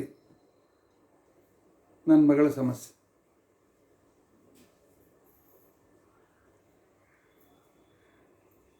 ನಾನು ವಿಚಾರ ಮಾಡಿದೆ, ಆದರೆ ನಮ್ಮ ಗ್ರಂಥಗಳು ಹೀಗೆ ಹೊಳಬಿಡ್ತಾವೆ. ಮುರ ಅಂತನ್ನು ಅಸುರ, ಅವನು ನರಕಾಸುರನ ಮಿತ್ರ. ನರಕಾಸುರನ ಸೇನಾಪತಿ ಅಂದರೂ ಪರವಾಗಿಲ್ಲ. ನರಕಾಸುರನ ಹತ್ತಿರ ಹೋಗಬೇಕಾದ್ರೆ, ನರಕಾಸುರನ ಪ್ರಾಗ್ಜ್ಯೋತಿಷಪುರ ಅಂತಂದರೆ ಚೈನಾಕ್ಕೆ ಹೋಗ್ಬೇಕಾಗಿತ್ತಂತಂದ್ರೆ ಮೊದಲು ಗಿರಿದುರ್ಗ ಇತ್ತು. ಒಂದು ಪರ್ವತ ಶ್ರೇಣಿಗಳ ಮಧ್ಯದಲ್ಲಿ ಇರುವ ಊರು ಪ್ರಾಗ್ಜ್ಯೋತಿಷಪುರ. ಅಲ್ಲಿ 16,300 ಮಂದಿ ಹೆಣ್ಮಕ್ಳನ್ನು ಬಂಧನದಲ್ಲಿಟ್ಟಿದ್ದ. ಪರಮಾತ್ಮ ಸೈನ್ಯಗೇನು ತೊಗೊಂಡು ಬಂದಿಲ್ಲ, ಗರುಡಾರೂಢನಾಗಿ ಸ್ವತೆಯಲ್ಲಿ ಸತ್ಯಭಾಮನನ್ನು ಕರ್ಕೊಂಡು ಬಂದ. ತನ್ನ ವಜ್ರಾಯುಧದಿಂದ ಗಿರಿದುರ್ಗವನ್ನು ಸೀಳಿದ, ಜಾಗ ಮಾಡಿಕೊಂಡ. ಜಲದುರ್ಗ ಅಗ್ನೇಸ್ತ್ರ ಬಿಟ್ಟ, ಅಥವಾ ತನ್ನ ಕಣ್ಣಿಂದ ನೋಡಿದ, ಆ ನೀರೆಲ್ಲ ಒಳಗೆ ಹೋಯ್ತು. ಇದರ ನಂತರ ಮುರದುರ್ಗ, ಪಾಶದುರ್ಗ. ಈ ಮೃಗಗಳನ್ನು ಹಿಡಿಯೋದಕ್ಕೋಸ್ಕರ, ಸಿಂಹ ಹುಲಿ ಹಿಡಿಯೋದಕ್ಕೋಸ್ಕರ ಏನು ಮಾಡಿರ್ತಾರೆ? ಒಂದು ಕುರಿಯನ್ನು ಕಟ್ಟಿರ್ತಾರೆ. ಆಮೇಲೆ ದೊಡ್ಡ ಬಲಿ ಮೇಲೆ ಇಟ್ಕೊಂಡು ಅದ್ರ ಹಗ್ಗ ತಮ್ಮ ಕೈ ಇಟ್ಕೊಂಡು ಗಿಡದ ಮೇಲೆ ಕೂತಿರ್ತಾರೆ. ಕುರಿ ನೋಡಿ ಸಿಂಹ ಹುಲಿ ಓಡಿ ಬರ್ತಾವೆ. ಕುರಿ ಹಿಡಿಯೋಷ್ಟರಲ್ಲಿ ಹಗ್ಗ ಜಗ್ಗಿ ಬಿಡ್ತಾರೆ. ಅದು ಸಂಪೂರ್ಣ ಅತಿ ಗಟ್ಟಿಯಾಗಿರ್ತಕ್ಕಂಥ ಆ ಬಲಿ ತಯಾರಾಗ್ತದೆ. ಅದರೊಳಗೆ ಆ ಪಾಶದ್ದು ಅದರೊಳಗೆ ಸಿಕ್ಕಿಬೀಳ್ತದೆ ಹುಲಿಗಳು. ಹಾಗೆ ಸಂಪೂರ್ಣ ನರಕಾಸು ಪ್ರಾಗ್ಜ್ಯೋತಿಷಪುರ ಸುತ್ತಲೂ ಇಂಥ ಪಾಶದುರ್ಗವನ್ನು ಮುರ ರಚನೆ ಮಾಡಿದ್ದ. ಯಾರು ಬಂದರೂ ಅವ್ರು ಹೀಗೆ ಎಳೆದ್ರೆ ಸಾಕು ಅವರೆಲ್ಲ ಬಲಿಯೊಳಗೆ ಸಿಕ್ಕಿ ಬೀಳ್ತಿದ್ರು. ಇವರು ಅವ್ರನ್ನ ಹೊಡೆದು ಬಂದುಬಿಡ್ತಿದ್ರು. ಯಾರು ಒಳಗೆ ಬರೋಂಗಿರಲಿಲ್ಲ. ನಾವು ಪಾಶದಲ್ಲಿ ಸಿಕ್ಕಿರ್ತಕ್ಕಂಥವ್ರು, ಸಂಸಾರ ಅಂತನ್ನೋ ಪಾಶ ಬಲಿಯಲ್ಲಿ ಸಿಕ್ಕಿ ಬಿದ್ದಿರ್ತಕ್ಕಂಥವರು. ನಮ್ಮ ಪಾಶ ದೂರ ಮಾಡಿದ ಮೇಲೇ ನಮಗೆ ಪರಮಾತ್ಮ ಅನುಗ್ರಹ ಆಗ್ತದೆ. ಅದಕ್ಕೋಸ್ಕರ ಸಂಸಾರ ಪಾಶವನ್ನು ನಾಶಪಡಿಸುವ ಸ್ತೋತ್ರ ಇದು ಅಂತನ್ನೋದನ್ನು ಸೂಚನೆ ಮಾಡಲಿಕ್ಕೆ ಸತ್ಯಸಂಧ ತೀರ್ಥ ಶ್ರೀಪಾದಂಗಳವರು ಆರಂಭದಲ್ಲಿ ಮುರಾರಾತೆ ಅಂತ, ಮುರನಿಂದ ಪ್ರಾರಂಭ. ಮುರ ಆರಾತೆ ಬೇರೆ, ಅದು ಒಂದೇ ಶಬ್ದ. ಮುರವೈರಿ, ಮುರಹರ, ಮುರಾರಿ, ಎಷ್ಟು ರೀತಿಯಿಂದ. ಯಾಕೆ ಸಂಸಾರ ಪಾಶವನ್ನು ದೂರ ಮಾಡುವ ಭಗವಂತನ ಹೆಸರು ಮುರಾರಿ. ಇಂಥ ಮುರಾರಿ ಪ್ರಿಯೆ ವಿಶೇಷಣ ಹೇಳ್ಕೋತ ಮುರಾರಿ ಅತ್ಯಂತ ಅನುಗ್ರಹಕ್ಕೆ ಪಾತ್ರಳಾದವಳೆ. ಇದೇ ಕೇಳಬೇಕಾಗಿತ್ತು. ನೋಡು, ದೇವ್ರನ್ನ ಕರ್ಕೊಂಬರ್ಬೇಕಾಗಿತ್ತು. ಲಕ್ಷ್ಮೀದೇವಿ ಸ್ತೋತ್ರ ಮಾಡ್ಲಿಕ್ಕೆ ಅಂತಾರಲ್ಲ,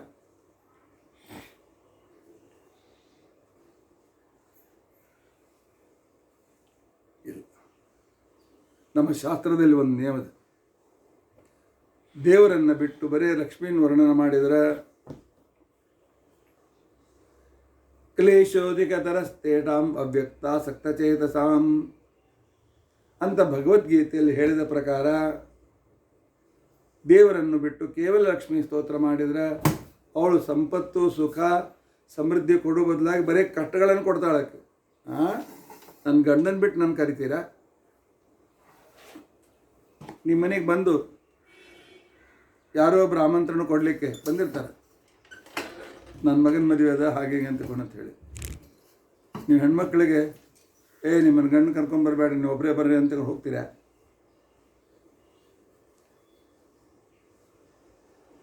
ಗಂಡನಿಗೆ ಆಮಂತ್ರಣ ಕೊಡದೇ ಇರ್ತಕ್ಕಂಥ ಕಡೆಗೆ ನೀವು ಹೋಗ್ತೀರಾ? ಹೇಳಿ, ಲಕ್ಷ್ಮಿಯಾಗಿ ಬರಬೇಕು.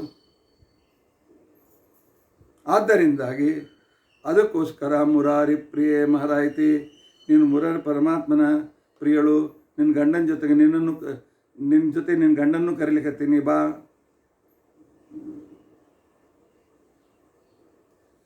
ಇಂತಹ ಶುಭವನ್ನು, ಜಯವನ್ನು, ಒಡೆತನವನ್ನು ಭಕ್ತರಿಗೆ ಕೊಡ್ತಕ್ಕಂಥವಳು. ಅಷ್ಟೇ ಅಲ್ಲ, ಶಯೇ ಅಯೇ, ಮಯೇಪ್ಸಿತ ಮದಶ್ಯಯೇ ಅಯೇ, ಶಯೇ ಅಯೇ, ಮಲಗಿಕೊಂಡ ನನ್ನನ್ನು ಪೂರ್ತಿಯಾಗಿ ಧ್ಯಾನ ಮಾಡ್ತಕ್ಕಂಥವಳೆ. ಅಯಗತೋ ಜ್ಞಾನ, ಶಯೇ ಮಲಕೊಂಡಿರ್ತಕ್ಕಂಥವನು ಯಾರು? ಶೇಷ ದೇವರ ಮೇಲೆ ಮಲಕೊಂಡಿರ್ತಕ್ಕಂಥ ಶಯೇ ಪರಮಾತ್ಮನಲ್ಲಿ. ಅಯೇ ಯಾವಾಗಲೂ ಅವನ ಧ್ಯಾನವನ್ನು, ಅಯ ಅಂದರೆ ಜ್ಞಾನ, ಜ್ಞಾನ ಅವನ ಸರ್ವೋತ್ತಮತ್ವವನ್ನು ತಿಳಿದುಕೊಂಡು ಅವನನ್ನು ಧ್ಯಾನ ಮಾಡ್ತಕ್ಕಂಥವಳೇ. ಕವಿಗಳೇ, ಸಾಷ್ಟಾಂಗ ನಮಸ್ಕಾರ. ಎಂಥ ಅದ್ಭುತವಾಗಿರ್ತಕ್ಕಂಥ ವಿಚಾರವನ್ನು ಇಟ್ಟುಕೊಂಡು ಹೇಳ್ತಾ ಇದ್ದಾರೆ ಇಲ್ಲಿ. ಇಂಥ ಮಹಾಲಕ್ಷ್ಮೀ ದೇವಿ ರಚಿತ ಭಕ್ತ ಲೋಕ ಅಭಯೇ, ಭಕ್ತರಿಗೆ ಭಯವಿಲ್ಲದಂತಹ ವಾತಾವರಣವನ್ನು ನಿರ್ಮಿಸಿರ್ತಕ್ಕಂಥವಳೆ. ಅನಾಮಯೇ,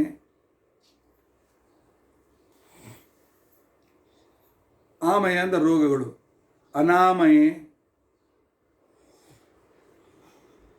ರೋಗರಹಿತಳೆ. ಅದೇ ಇಷ್ಟೆಲ್ಲ ಹೇಳಿದ ನನಗೆ ಈಶ ಕೋಟಿಯಲ್ಲಿದ್ದಾಳೆ, ರೋಗರಹಿತಳೆ ಅಂತ ಹೇಳಬೇಕೇನು? ಇಲ್ಲ, ಇಲ್ಲಿ ಸತ್ಯಸಂದರ್ಭ ಬೇರೆ ಅರ್ಥ.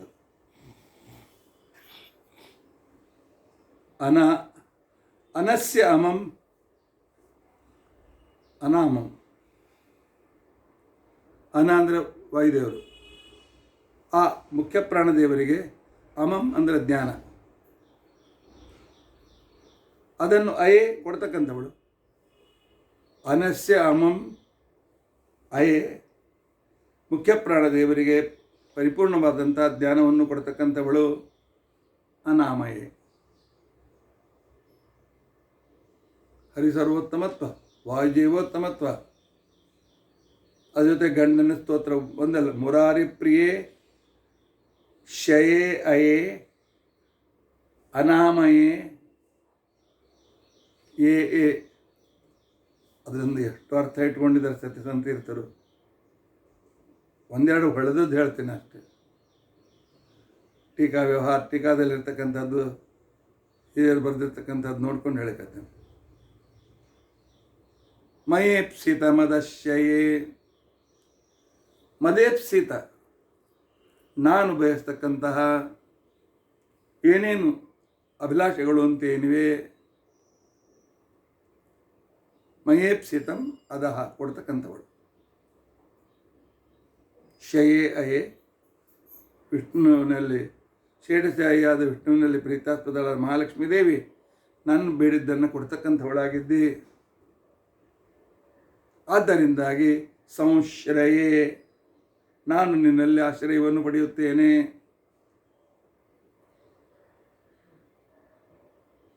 ಅಯೇ ಪುರುದಯೇ ಅವ್ಯಯೇ ಸುಖಮಯೇ ಶ್ರಿಯೇ ಧಿಯೇ ಭುವನಜಾಲಯೇ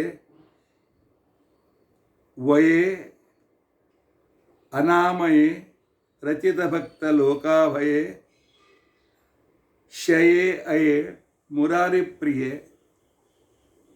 ಶುಭ ಜಯೇಭ್ಯತಾ ಪ್ರಾಪ್ಯಯೇ ಭಕ್ತರಿಗೆ ಶುಭವನ್ನು ಜಯವನ್ನು ಕೊಡ್ತಕ್ಕಂಥವಳೆ. ಅಹಂ ಶ್ರೀಯೇ ನಿನ್ನ ಆಶ್ರಯದಲ್ಲಿ ಬಂದಿದ್ದೇನೆ, ನನ್ನ ಮೇಲೆ ಅನುಗ್ರಹ ಮಾಡು. ಒಂದು ಶ್ಲೋಕದ ಚಿಂತನೆ. ಇನ್ನು ಉಳಿದ ವಿಶೇಷಣ ಚಿಂತನೆ ಭಾಳ ದಿವಸ ಹೋಗ್ತದೆ.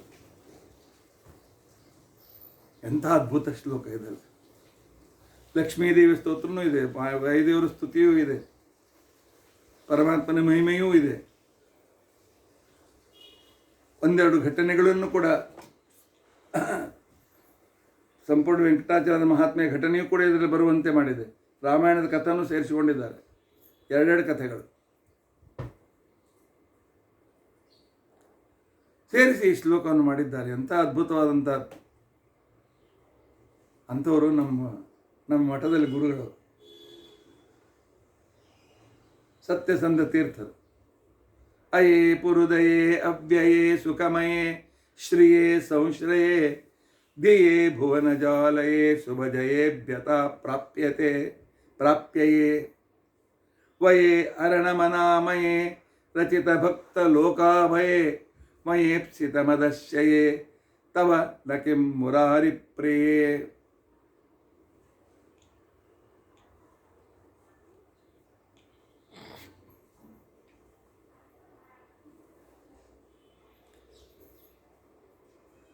ತವ ನ ಕಿಂ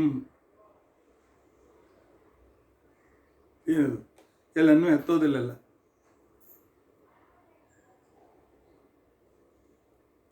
ಅನ್ವಯ ಹಸ್ತದೆ, ಅದನ್ನು ಇಟ್ಟುಕೊಂಡು ಹೇಳಿದ್ದಾರೆ ಸತ್ಸಂತ. ಅಮ್ಮ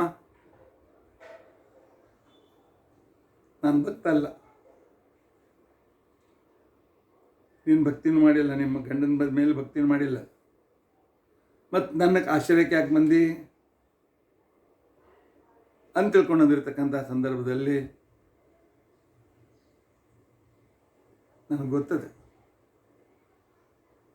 ನೀ ಏನು ಮಾಡ್ತೀನಿ. ರಚಿತ ಭಕ್ತ ಲೋಕಾಭಯ ನ ಕಿಂ ಕ್ವಶನ್. ನೀನು ಭಕ್ತರ ಏನೂ ಬಯಸದೆ, ಯಾವುದೇ ರೀತಿಯಾಗಿರ್ತಕ್ಕಂಥ ಅವರಿಂದ ಏನೂ ಬಯಸದೆ ಅನುಗ್ರಹ ಮಾಡೋದು ನಿನ್ನ ಸ್ವಭಾವ. ನಿನ್ನ ಸ್ವಭಾವ ಯಾಕೆ ಬಿಡ್ತಿ? ನನ್ನಲ್ಲಿ ಯೋಗ್ಯತಾ ಇದು ಇಲ್ಲ, ಆಮೇಲೆ ನೋಡು.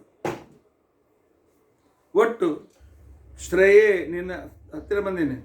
ತನ್ನ ಹತ್ತಿರ ಬಂದಿರತಕ್ಕಂಥವರಿಗೆ ಕಸ್ತೂರಿ ತನ್ನ ಹತ್ತಿರ ಬಂದಿರೋದು ಎಲ್ಲರಿಗೂ ಸುಗಂಧ ಕೊಡ್ತದಲ್ಲ. ಇಂಥವ್ರಿಗೆ ನಾ ಸುಗಂಧ ಕೊಡಂಗಿಲ್ಲ, ಇಂಥವ್ರು ಕೊಡಂಗಿಲ್ಲ, ನೆಗಡಿ ಆದರೂ ಕೊಡಂಗಿಲ್ಲ, ಮತ್ತು ಬೇರೆ ಅಂತ. ಹಾಗೆ ನಿನ್ನ ಹತ್ತಿರ ಬಂದಿರತಕ್ಕಂಥವರು ಅವರಿಂದ ಏನನ್ನೂ ಬಯಸದೆ ಅವ್ರ ಮೇಲೆ ಅನುಗ್ರಹ ಮಾಡ್ತಕ್ಕಂಥವಳು ನೀನು.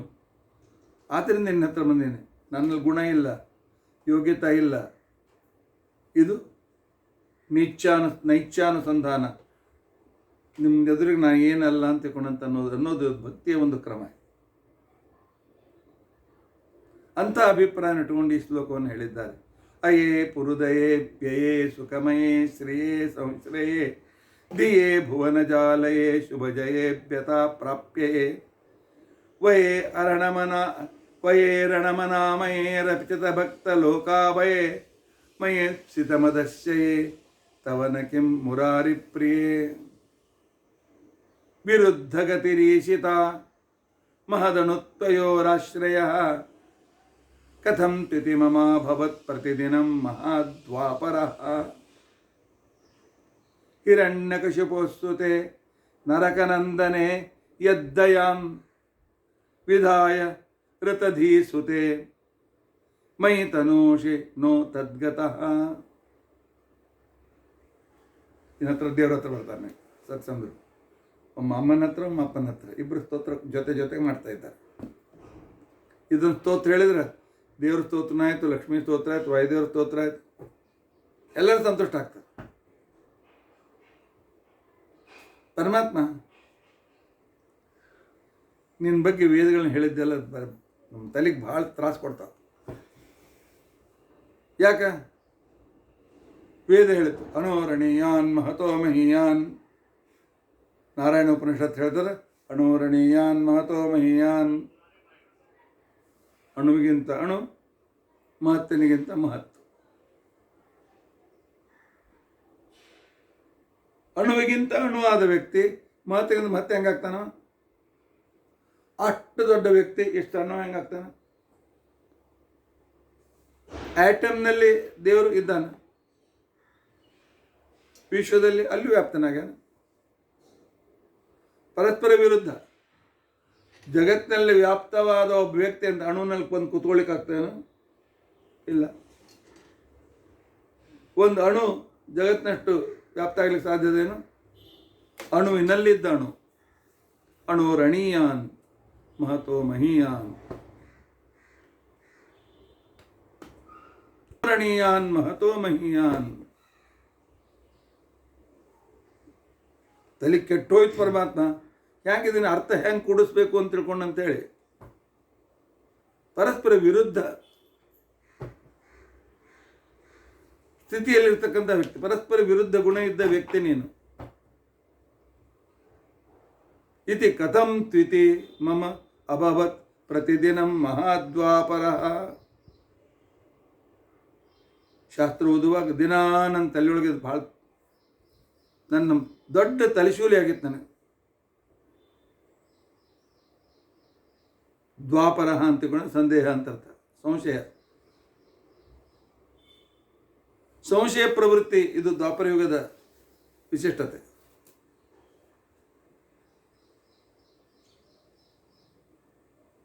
ನನ್ನ ತಲೆ ಭಾಳ ದಿವಸ ತಲೆ ತಿಂತಿತ್ತು. ಒಂದು ದಿವಸ ಗೊತ್ತಾಗ್ಬಿಡ್ತು ಪರಮಾತ್ಮ, ನೀನು ಭಾಳ ವಿಚಿತ್ರ ರೀತಿಯಿಂದ ವ್ಯವಹಾರ ಮಾಡ್ತೀವಿ. ಭಗವದ್ಗೀತಾದೊಳಗೆ ಹೇಳ್ತಿ, ನಾನು ಅಹಂ ತೇಷು ನತೇಶ್ವಹಂ. ನಾನು ಎಲ್ಲ ಜೀವರಲ್ಲಿಯೂ ಇದ್ದೀನಿ, ಆದರೆ ಜೀವರಲ್ಲಿ ನಾನಿಲ್ಲ. ಏನು ತಿಳ್ಕೊಳ್ಬೇಕು? ಇದ್ದೀನಿ ಅಂತಾನೆ, ಇಲ್ಲ ಅಂತಂತಾನೆ. ಈ ಪರಮಾತ್ಮನ ಅರ್ಥ ಮಾಡ್ಕೊಬೋದು ಹೇಗ? ಮಧ್ವಾಚಾರ ಬರೋ ತನಕ ಎಲ್ಲರ ತಲೆ ತಿಂದಿದ್ದೇ ಇದು. ಅಹಂ ತೇಷು ನತೇಶ್ವಹಂ. ನಾನು ಎಲ್ಲ ಜೀವರಲ್ಲಿ ಇದ್ದೀನಿ, ಆದರೂ ಜೀವನಲ್ಲಿಲ್ಲ. ಹಿಂಗೆಲ್ಲ ಮಾತಾಡೋದು ವಿಶ್ವಾಸ ಇಡ್ತಾರೆ ಯಾರು? ಇಡಲೇಬೇಕು. ಭಗವದ್ಗೀತಾ ದೇವರವಾಣಿ ಅದು. ಇದ್ದೀನಿ ಅಂದ್ರೆ ಅರ್ಥ ಏನು? ನಾನಿಲ್ಲದೆ ನಿಮ್ಮ ಪ್ರವೃತ್ತಿ ಆಗಂಗಿಲ್ಲ, ನಿಮ್ಮ ಅಂತರ್ಯಾಮಿಯಾಗಿದ್ದೀನಿ. ಇಲ್ಲ ಅಂದ್ರೆ ಅರ್ಥ ಏನು? ನಿಮ್ಮ ಸುಖ ದುಃಖಗಳು, ನಿಮ್ಮ ಪೀಡೆಗಳು, ನಿಮ್ಮ ಯಾತನೆಗಳ ಸಂಬಂಧ ನನಗಿಲ್ಲ. ಇದ್ರೂ ಇಲ್ದವ. ಈಗ ಒಂದು ಮನೆಯೊಳಗೆ ಉತ್ಸವ ಇರ್ತದೆ. ಅವರೊಬ್ಬ ಮನುಷ್ಯ ಆ ಮನೆಯೊಳಗೆ ಒಬ್ಬ ಹುಡುಗಿದ್ದ, ಒಬ್ಬ ಆ ಯಜಮಾನ್ ಮಗ ಇದ್ದಾನೆ. ಅವಾಗ ಯಾವುದ್ರೊಳಗೂ ಇಂಟ್ರೆಸ್ಟ್ ಇಲ್ಲ. ಯಾರಿಗೇನಾದ್ರೇನು, ಯಾರಿಗೇನಾಗದೇ ಇದ್ರೇನು, ಸಂತೋಷ ಇದ್ರು ಅವ್ರಿಗೇನು ನೋ ರೆಸ್ಪಾನ್ಸ್. ಒಮ್ಮೆ ಕಲ್ಲಿದ್ದಂಗೆ ಇರ್ತಾನೆ. ಊಟಕ್ಕೆ ಬರ್ತಾನೆ, ತನ್ನಷ್ಟಕ್ಕೆ ಇರ್ತಾನೆ, ಯಾರು ಮಾತಾಡ್ಸಂಗಿಲ್ಲ, ಬಿಡಂಗಿಲ್ಲ. ಅವ್ರು ಒಂದು ಮೀಟಿಂಗ್ ಮಾಡ್ತಾರೆ. ಏನಪ್ಪ ನಾಳೆ ಮುಂಜು ಅದ, ನಿಂದು ಈ ಕೆಲಸ, ನಿನಗೆಂತ ಈ ಕೆಲಸ, ನಿನ್ನ ಕೆಲಸ, ನಿನಗೊಂದು ಕೆಲಸ ಅನ್ಸ್ತಾರೆ. ಅವಾಗ ಸಣ್ಣ ತಮ್ಮ ಹೇಳ್ತಾನೆ, ಅಣ್ಣಿದ್ದಾನಲ್ಲ ಅವನಿಗೊಂದೇನೋ ಕೆಲಸ ಕೊಟ್ಟರು. ಅವ ಇದ್ರೂ ಇಲ್ದಂಗೆ, ಇದ್ದರೂ ಇಲ್ಲದ ಹಾಗೆ. ಅಂದರೆ ಈ ಒಂದು ವಿಷಯದ ಅವನಿಗೆ ಯಾವುದೇ ರೀತಿಯಾಗಿರ್ತಕ್ಕಂಥ ರೆಸ್ಪಾನ್ಸಿಬಿಲಿಟಿ ತೊಗೊಂಬಂಗಿಲ್ಲ. ಬಿಂದಾಸ್ ಇದ್ದಾನೋ, ಅವನಿಗಿಲ್ಲಿ ಈ ರೀತಿಯಾದ ಘಟನೆಗಳ ಯಾವ ಸಂಬಂಧವೂ ಅವನಿಗಿಲ್ಲ. ಅದೇ ರೀತಿಯಾಗಿ ಇದ್ದಾನ ದೇವರು, ಆದರೆ ಇಲ್ಲ. ನಮ್ಮ ಕರ್ಮಾನುಸಾರವಾಗಿರ್ತಕ್ಕಂಥ ಸುಖ ದುಃಖಾದಿಗಳ ಅನುಭವ ಅವನಿಗಿಲ್ಲ. ಪ್ರಾಕೃತವಾದಂಥ ಯಾವುದೇ ರೀತಿಯಾಗಿರ್ತಕ್ಕಂಥ ಅನುಭವ ಬರಲಿಲ್ಲ, ಇಲ್ಲ, ಅಪ್ರಾಕೃತ. ಹೀಗೆ ಪರಮಾತ್ಮ ಇರ್ತಾನೆ, ಇರಂಗಿಲ್ಲ. ಅದೇ ರೀತಿಯಾಗಿ ಅಣೋರಣೀಯ ಮಹತೋಮಣೀಯ. ಈ ನಿನ್ನ ವಿರುದ್ಧ ಗುಣಗಳು ನನ್ನ ತಲೆ ಭಾಳ ತಂದಿದ್ದು, ಭಾಳ ಸಂಶಯಕ್ಕೆ ಗುಣ ಮಾಡಿದ್ದು ಪರಮಾತ್ಮ. ಸ್ವಲ್ಪ ನಮ್ಮ ಗುರುಗಳ ಹತ್ರ ಬಂದೆ ನಾನು. ಅವ್ರ ಪ್ರವಚನ ಕೇಳಿದೆ, ಗೊತ್ತಾಗ್ಬಿಡ್ತು ನಿನ್ನ ವಿರುದ್ಧ ಗುಣದ ರಹಸ್ಯ. ತಲೆಯಾಗಿಂದ ಎಲ್ಲ ಸಂಶಯ ಹೋಗ್ಬಿಡ್ತು ಪರಮಾತ್ಮ. ಯಾಕೆ? ಹಿರಣ್ಯಕಶಿಪುಸುತೆ ದೈತ್ಯಾರಿ ಅಂತ ಅನಿಸ್ಕೊಳ್ತಿ. ಆದರೆ ಆ ಹಿರಣ್ಯಾಕ್ಷನ ಮಗ ಪ್ರಹ್ಲಾದನ ಮೇಲೆ ಅನುಗ್ರಹ ಮಾಡ್ತೀವಿ. ದೈತ್ಯರ ಶತ್ರು ಅಂತಂತೆ ಅನುಗ್ರಹ ಮಾಡ್ತೀವಿ. ಉಲ್ಟಾ. ಅಥವಾ ನರಕನಂದನೆ, ನರಕಾಸುರ, ಆಗಲೇ ಕೇಳಿದ್ರಲ್ಲ, 16,100 ಬಲಿ ಕೊಡ್ಬೇಕಂತ ಮಾಡಿದ್ದ. ಅವನ ಮಗನ ಮೇಲೆ ಭಾಳ ಅನುಗ್ರಹ, ಭಗವಂತನ ಮೇಲೆ ಅನುಗ್ರಹ ಮಾಡಿದೆ. ನರಕಾಸುರನ ಮಗನ ಮೇಲೆ ಅನುಗ್ರಹ ಮಾಡ್ತಿ. ಆ ನಂತರ ಹಿರಣ್ಯಾಕ್ಷನ ಮಗ, ಹಿರಣ್ಯಕಶಿಪನ ಮಗನ ಮೇಲೆ ಅನುಗ್ರಹ ಮಾಡ್ತಿ. ಮೇಲೆ ಹೇಳ್ಕೊಂತಿ ದೈತ್ಯ ಹರಿ, ಅಸುರ ಹರಿ. ಅಂದರೆ ಸಂದರ್ಭಾನುಸಾರವಾಗಿ ಪರಮಾತ್ಮ ಯಾವ ರೀತಿ ವ್ಯವಹಾರ ಮಾಡ್ತಾನೆ ಅಂತನ್ನೋದನ್ನು ಯಾರೋ ಗೆಸ್ ಮಾಡಲಿಕ್ಕೆ ಆಗಂಗಿಲ್ಲ.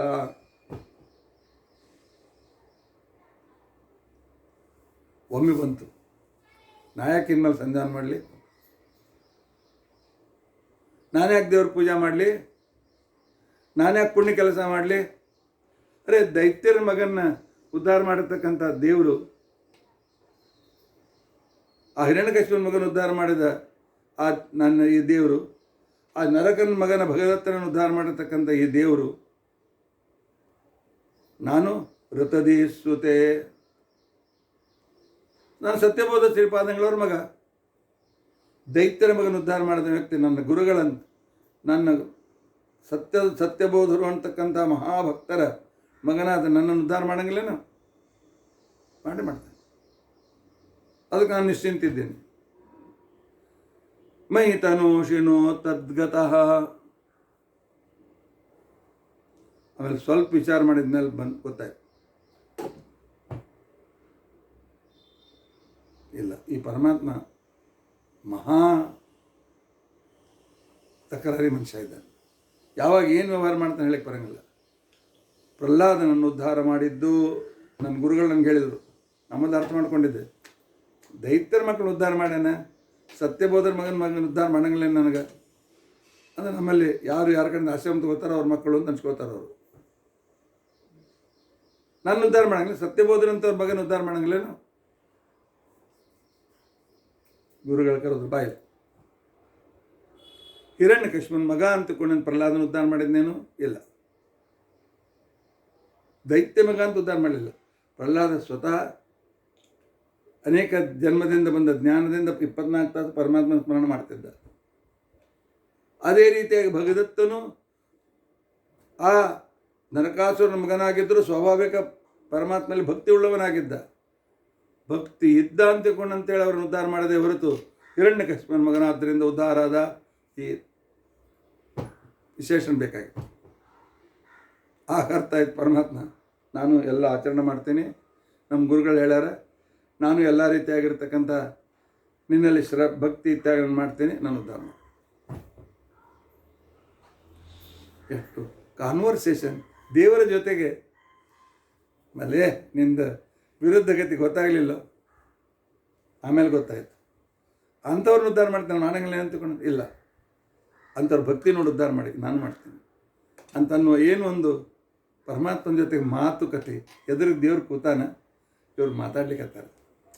ಅದನ್ನು ಕಲ್ಪನಾ ಮಾಡಿಕೊಂಡ್ರೆ ವಿರುದ್ಧ ಗತಿರೀಶಿತ ಮಹದಣುತ್ವಯೋರಾಶ್ರಯ ಕಥಂತ್ವಿತಿ ಮಮ ಭವತ್ ಪ್ರತಿದಿನಂ ಮಹಾತ್ವಾಪರ ಹಿರಣ್ಯಕಶಿಪೋಸ್ತುತೆ ನರಕನಂದನೆ ಯದ್ದಯಾಂ ವಿಧಾಯ ರತಧೀಸುತೆ ಮಾಡಿದಂಥ ರತಧೀಸುತೆ. ಋತ ಅಂದರೆ ಜ್ಞಾನ, ಋತ ಸತ್ಯ ಇವೆಲ್ಲ ಜ್ಞಾನದ ಅದು. ಋತಂ ಯಥಾರ್ಥ ತತ್ವಜ್ಞಾನಂ ಅಂತ, ಯಥಾರ್ಥ ವಿಜ್ಞಾನಂ ಅಂತಕೊಂಡು ಕರೀತಾರೆ. ಅವರ ಧೀ ಅಂದರೆ ಸತ್ಯಬೋಧ ಅಂತ ಅರ್ಥ. ಅವನ ಸುತ ಋತಧಿ ಅಂದರೆ ಸತ್ಯಬೋಧ. ನಿಮ್ಮ ಹೆಂಗೆ ಅರ್ಥ ತಲೆ ವಿಚಾರ ಮಾಡೋಕ್ಕಾಗ್ತದೆ. ಮೈ ತನೋಷಿನು ನಾನು ಉದ್ಧಾರ ಮಾಡ್ತೇನೆ ಅಂತ ತಿಳ್ಕೊಂಡಿದ್ದೆ, ಆಗ ಗೊತ್ತಾಯಿತು. ತದ್ಗತಃ ಅವರಲ್ಲಿ ಇದ್ದು ಅವರ ಅನುಗ್ರಹ ಮಾಡೋಂಗೆ ಮಾಡಿ. ಆದರೆ ನಮ್ಮ ಗುರುಗಳು ಆಚರಣೆಶೀಲ ನಾವು ಅನುಗ್ರಹ ಮಾಡ್ತೇನೆ ಅಂತ ಹೇಳ್ತಾರೆ. ಆದ್ದರಿಂದ ನಾನು ಕೂಡ ನೀನು ಅನುಗ್ರಹ ಪಡೆಯೋದಕ್ಕೋಸ್ಕರ ಸದಾಚರಣೆ ಮಾಡ್ತೀನಿ ಪರಮಾತ್ಮ ಅಂತಕೊಂಡು ಅಂತೇಳಿ ಸ್ತೋತ್ರ ಮಾಡ್ತೀನಿ. ಇಲ್ಲಿ ನಮ್ಮ ಅಸಿಸ್ಟೆಂಟ್ ಶಿಷ್ಯರು ಆಚಾರ್ಯ ಒಂದು ತಾಸಾಯಿತು ಅಂತ ಹೇಳಿಕತ್ತಾರೆ. ಇವತ್ತು 7 ಶ್ಲೋಕ ಆಗಿಲ್ಲ, 2 ಶ್ಲೋಕ ಅದು ಆಗಲಿ. ಆದಷ್ಟು ಸಂಕ್ಷೇಪ ಮಾಡಿ ವಿವರಣೆ ಮಾಡಲಿಕ್ಕೆ ಪ್ರಯತ್ನ ಮಾಡೋಣ. ಇಂತಹ ಪರಮಾತ್ಮನ ಮಹಿಮೆ ದಿನಾಲು ಕೇಳೋಣ. ಭಕ್ತರು ಎಷ್ಟು ದೇವರ ಜೊತೆಗೆ ಮಾತನಾಡ್ತಾರೆ. ನಾವು ಪೂಜಾ ಕೂತಾಗ ಮಾತಾಡೋಣ. ಪರಮಾತ್ಮ ಬಾ ಕೂಡು, ಆಸನಂ ಸಮರ್ಪಯಾಮಿ. ಸ್ವಲ್ಪ ಕಾಲು ಮುಂದೆ ಮಾಡ್ತೀಯ, ಕಾಲು ತೊಳಿತೀನಪ್ಪ. ಪಾದ್ಯಂ ಸಮರ್ಪಯಾಮಿ. ಇಲ್ಲೇ ಇದ್ರೆ ಆ ಕೆಲಸ ಮಾಡು, ಪಾದ್ಯಂ ಸಮರ್ಪಯಾಮಿ. ಮಾಡಲಿಲ್ಲ ಅಂತ ನೋಡು, ಬುದ್ಧಿ ನಿನ್ಗೆ ನೋಡ್ತೀನಿ. ಅರ್ಘ್ಯಂ ಸಮರ್ಪಯಾಮಿ. ಇಲ್ಲಿ ಮಾತಾಡೋದು, ಇಲ್ಲಿ ಸುಮ್ಮನೆ ನೀರು ಹಾಕೋದು. ದೇವ್ರ ಪೂಜಾ ತೊಗೊಂಬಂಗಿಲ್ಲ. ಎದುರಿಗೆ ದೇವ್ರು ಕೂತಾರ, ನನ್ನ ಅರ್ಘ್ಯ ತೊಗೊಳಿಕ್ಕೆ ಹತ್ತಾನ, ಪಾದ್ಯ ತೊಗೊಳಿಕ್ಕೆ ಹತ್ತಾನ, ಅವ್ನ ಕಾಲಿಗೆ ನೀರು ಹಾಕೀನಿ, ಅದನ್ನು ತಿಕ್ಕಿ ತೊಳಿಲಿಕ್ಕೆ ಹತ್ತೀನಿ. ಎಂಥ ಅದ್ಭುತ ಪಾದ, ಇದನ್ನು ಅನುಭವಿಸ್ಬೇಕು, ರೋಮಾಂಚನಗೊಳ್ಳಬೇಕು. ಆಗ ಅದು ಪೂಜಾ. ಅಂಥ ಪೂಜಾ ಮಾಡ್ರಿ ಅಂತ ಕೊಂಡ್ತೇಳಿ ಸತ್ಯಸಂಧರು ನಮಗೆ ಹೇಳಕತ್ತಾರೆ.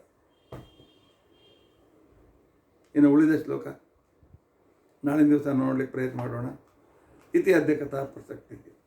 ಹರೇ ರಾಮ ರಾಮ ರಾಮ ಹರೇ ಹರೇ, ಹರೇ ಕೃಷ್ಣ ಕೃಷ್ಣ ಕೃಷ್ಣ ಹರೇ ಹರೇ. ಉಗ್ರಂ ವೀರಂ ಮಹಾವಿಷ್ಣುಂ ಜ್ವಲಂತಂ ಸರ್ವತೋಮುಖಂ ನೃಸಿಂಹಂ ಭೀಷಣಂ ಭದ್ರಂ ಮೃತ್ಯುಂ ನಮಾಮಿ. ಅಚ್ಯುತಾನಂತ ಗೋವಿಂದ ಸ್ಮೃತಿ ಮಾತ್ರಾರ್ಥಿ ನಾಶನ ರೋಗಾನ್ಮೇ ನಾಶಯ ಶೇಷ ನಾಶುಧನ್ವಂತರೇ ಹರೇ. ಅಕ್ಷಯಂ ಕರ್ಮ ಯಸ್ಮಿನ್ ಪರೇ ಸ್ವರ್ಪಿತಂ ರಕ್ಷಯಂ ಯಾಂತಿ ಉತ್ಥಾನೇನ್ನಾಮತಃ. ಅಕ್ಷೋಜರ ಸರ್ವದೇವಾಮೃತ ಕುಕ್ಷಿಗಂ ಯಸ್ಯ ವಿಶ್ವಂ ಸದಾ ಜಾಧಿಕಂ ಪ್ರೀಣಯಾಮೋ ವಾಸುದೇವಂ ದೇವತಾ ಮಂಡಲ ಖಂಡಮಂಡಲ. ಶ್ರೀಕೃಷ್ಣಾರ್ಪಣ.